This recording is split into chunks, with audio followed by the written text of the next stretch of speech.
very, very serious type of tumor, very fast growing. It's a terrible way to die.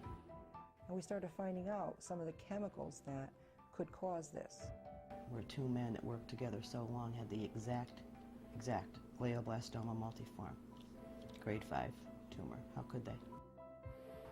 You know, they haven't engraved the stone on his side yet. A year after husband John's death, Kathy Greco still doesn't have an answer. Mostly on Sundays. You know, I get a cup of coffee and come and talk. A machinist at Pratt Whitney's North Haven plant for 35 years. He was diagnosed with a rare brain tumor in December of '99, just 2 weeks before retiring. 4 months later, on Good Friday, he was dead. To watch someone die like that is tough. It's really tough. There's someone else who knows just how tough it is. Carol Shea. Her husband John died a month after Kathy's, also a machinist at Pratt, a 33-year veteran diagnosed with the same rare form of cancer, glioblastoma multiforme. The doctors have told us they felt it was work-related. And there it is, spelled out in a letter from John Shea's radiologist at Yale, Dr. Jonathan Nicely. Quote, the possibility is high that John Shea's occupational exposure resulted in his developing a primary brain tumor, which led to his death. What the tumor is. The eerie coincidence forced the two women to start digging. They found other longtime Pratt employees from the same plant who died of the same rare cancer. John Hodis, 34-year veteran. Richard Courtwright, who worked at Pratt for 33 years, died of complications from glioblastoma multiforme. Pratt & Whitney makes the jet engines that power just about every commercial plane in the country. In North Haven, they make engine blades.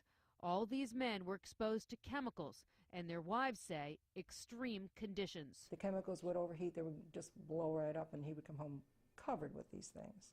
We use EDM, it's dielectric oil, it's a fluid, and we used to put our hands in up to our elbows. The cancers have longtime Pratt workers wondering who might be next. But it is scary because every time you get a little pain or something here or there, you start thinking, you know, could there be something really wrong with me? Pratt & Whitney would not grant us an on-camera interview for this report.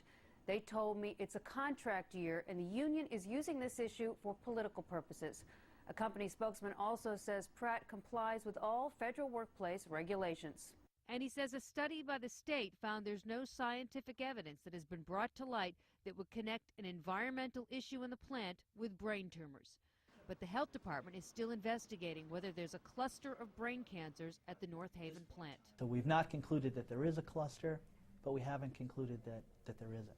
To get a sense of whether Pratt workers handle anything out of the ordinary, we asked a toxicology expert to evaluate documents obtained by News Channel 8 that detail what they're exposed to. They're using standard industrial chemicals, solvents, chlorinated materials that have been used in similar operations for many, many, many years. Dr. Mitchell Sauerhoff often testifies in legal cases that deal with chemical exposures. The dose makes the poison.